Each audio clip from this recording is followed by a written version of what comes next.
Paul was not ashamed of the good news because he knew that both Jews and non-Jewish nations need God to save them. To save them from what? To save them from his wrath. And why was God wrathful? Because they have been unrighteous. Verse 18. For God's wrath is being revealed from heaven. God's wrath, meaning his righteous anger, is revealed, or being revealed. It means present tense, continuously, it's going on right now. God's anger is being poured out, revealed from heaven as we speak, right now. And what has provoked God's wrath? What has caused God to be so angry? Verse 18, for God's wrath is being revealed from heaven against all ungodliness and unrighteousness of men. God is perfectly righteous. Therefore, he is angered by all ungodliness, all unrighteousness of mankind, whether from the Jews or from the non-Jewish nations. He's angered by all kinds of unrighteousness, not just some. God is angered by mass murder, like for example, the Holocaust. And God is also angered by lying words between two people or lustful thoughts. God is angered by all ungodliness and unrighteousness of men. But in verse 18, Paul focuses on one form of unrighteousness. For God's wrath is being revealed from heaven against all ungodliness and unrighteousness of men, who by their unrighteousness suppress the truth. All mankind has unrighteously suppressed the truth. What truth has been suppressed? Verse 19. For what can be known about God is plain to them, because God has shown it to them. For his invisible attributes, namely his eternal power and divine nature, have been clearly perceived. All mankind has unrighteously suppressed the truth about God. God has plainly shown mankind two invisible attributes about himself: God's eternal power and God's divine nature. These two attributes have been plainly shown to mankind, and mankind has perceived them clearly. Since when have we perceived these attributes of God? Verse 20, ever since the creation of the world, since the very beginning. How are these two invisible attributes about God shown to mankind? Verse 20, in the things that have been made. So God has shown his two invisible attributes plainly. How? Through tangible created things. Mankind can observe God's creation.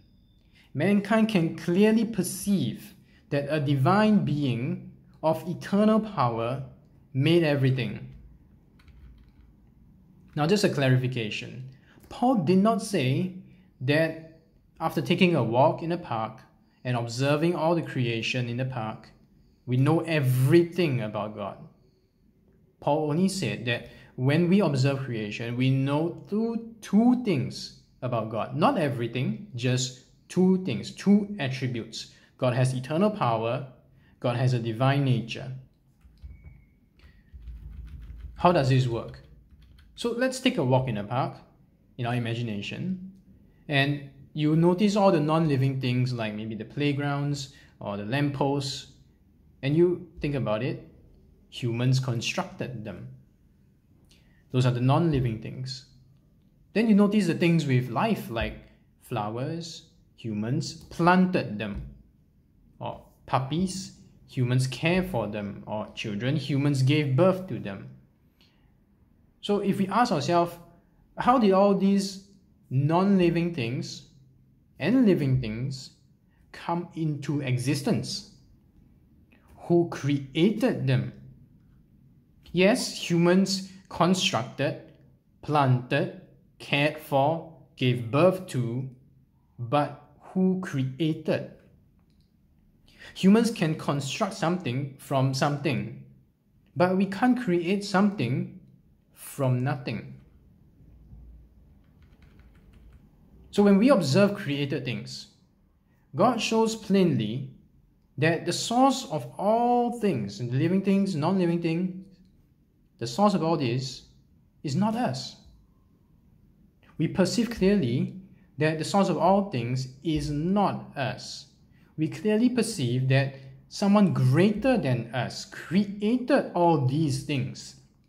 A being with eternal power in a totally different league from human power. A being with a nature greater than ours, uncreated, divine. That being created everything.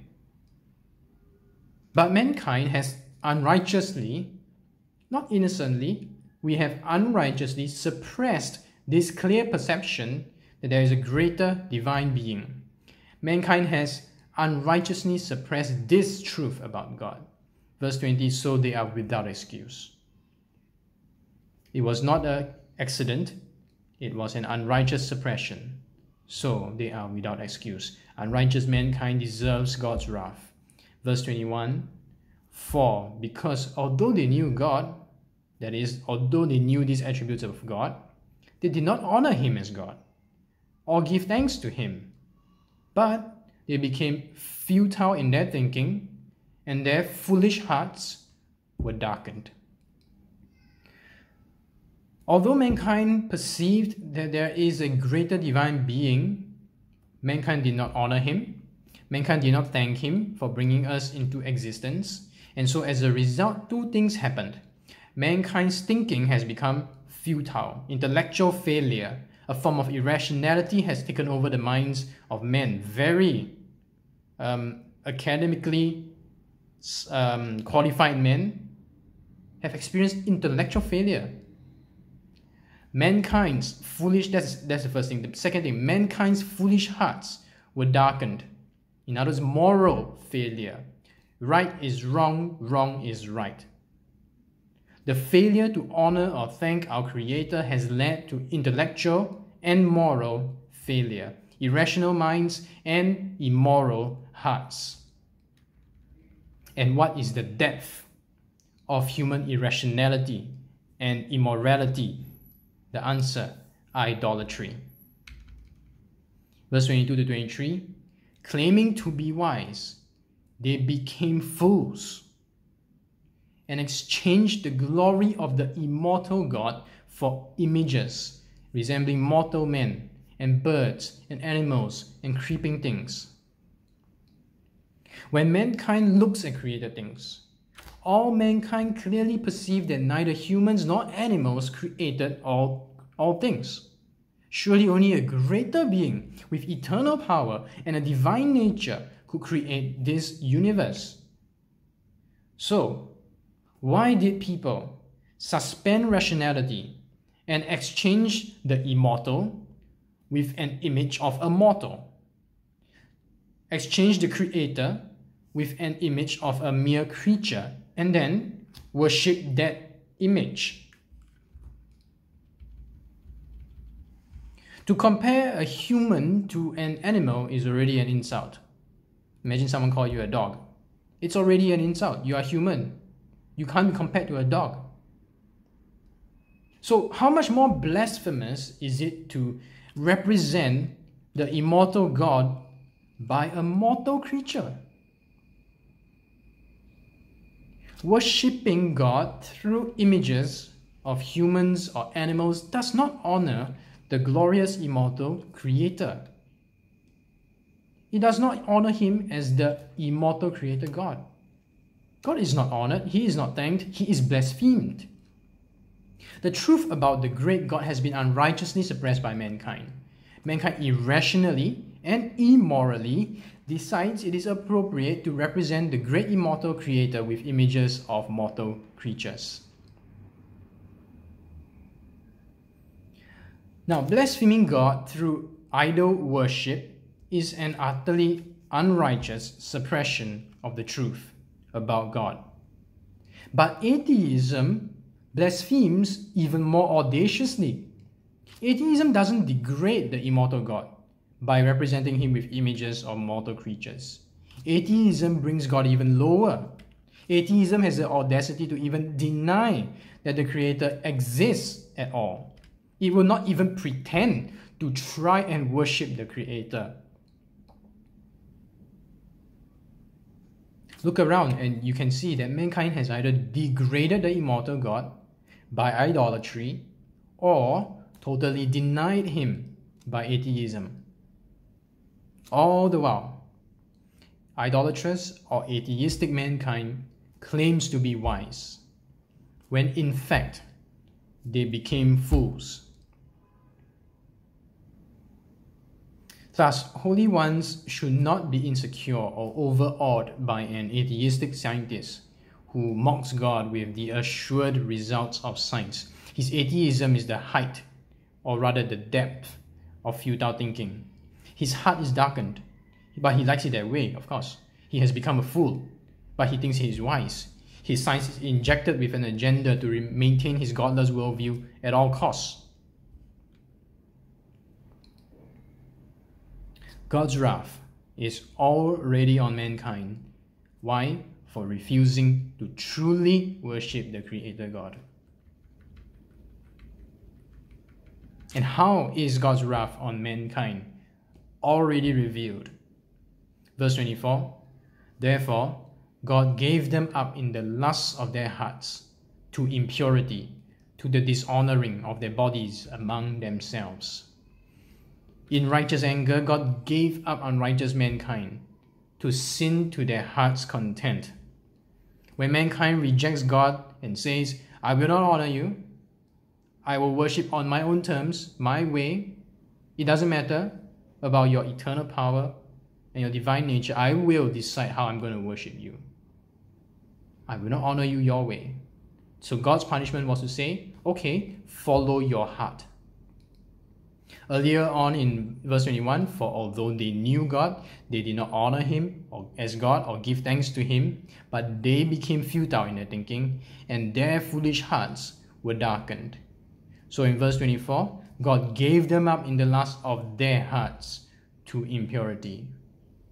God gave mankind up to lust, to their darkened hearts' content.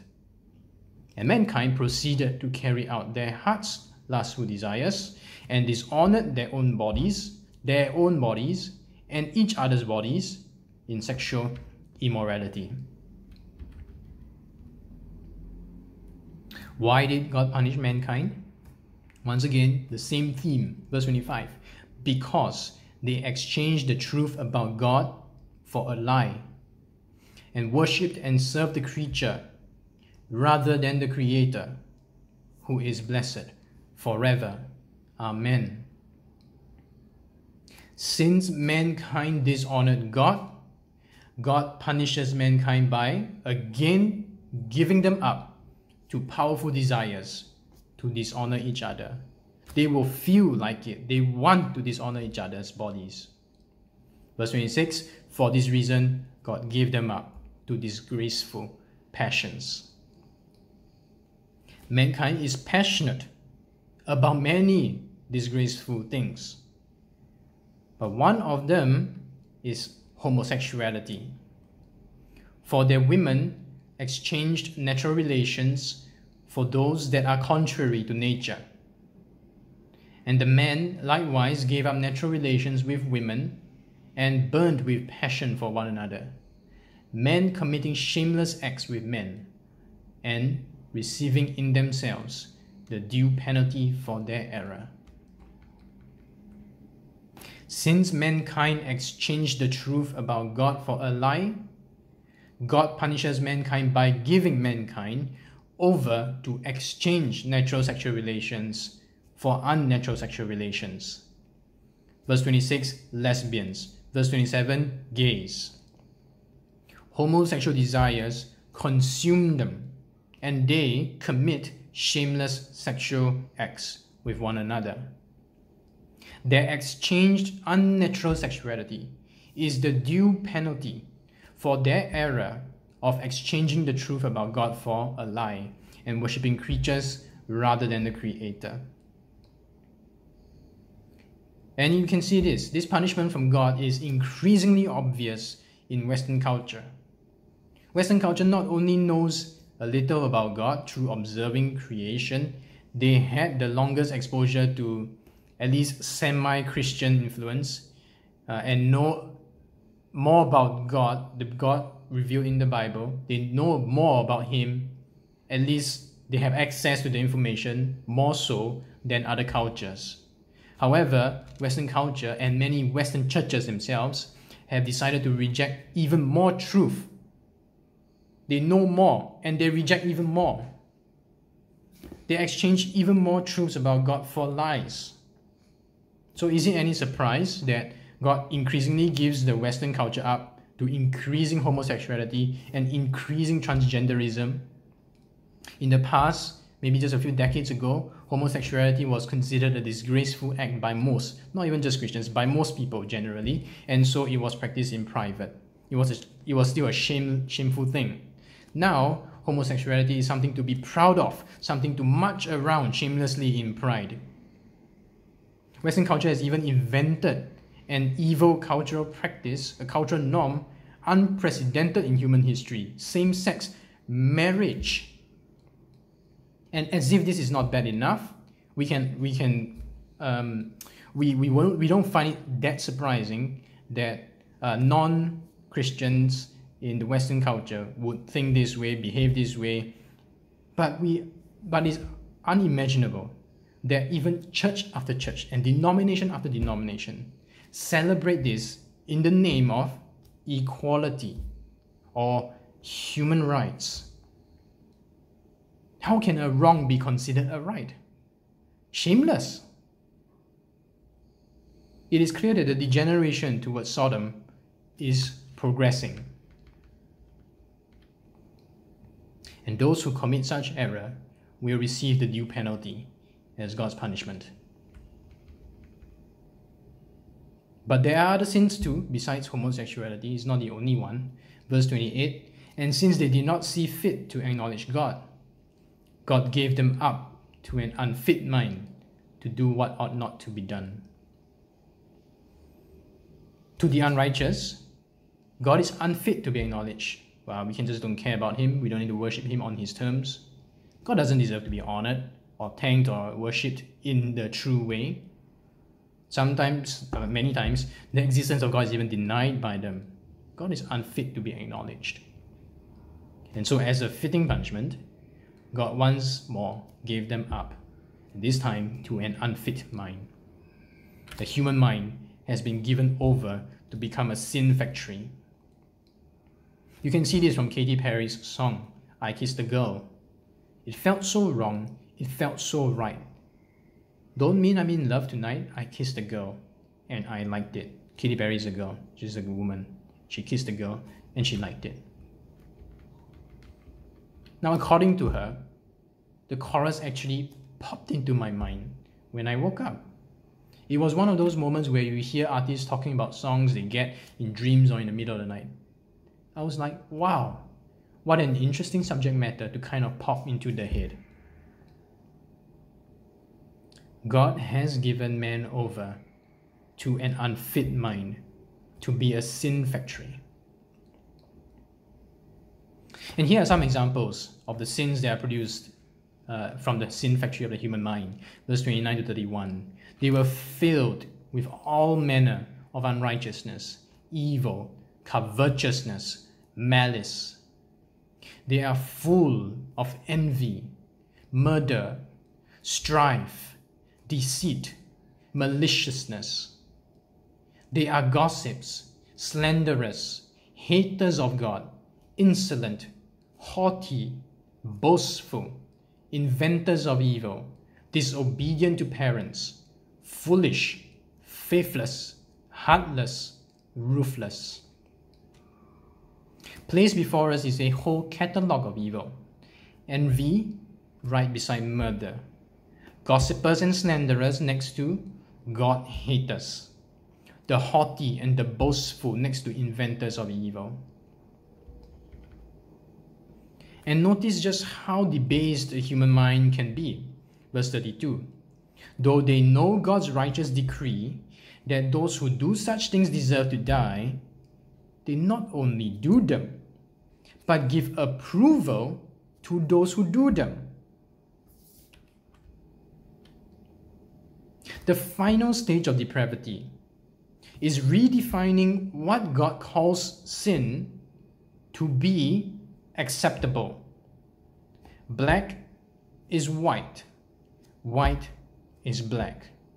Sin is acceptable now, approved. What God says is wrong, the depraved person says it is right, approved. Homosexuality, same-sex marriage is redefined as a human right, approved. Murdering babies by aborting them is redefined as a woman's right, approved. A wrong is not a right. Black is not white. The corruption of mankind's mind is complete. There is approval of sin even though they know in their conscience God will punish anybody who does these things with the death penalty.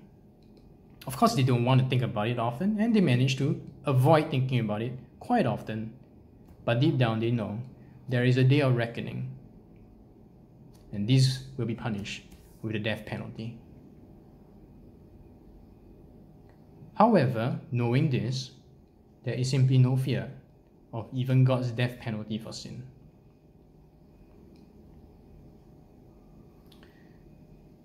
Suppressing the truth about God and refusing to truly worship Him in the right way, this is the mother of all sins.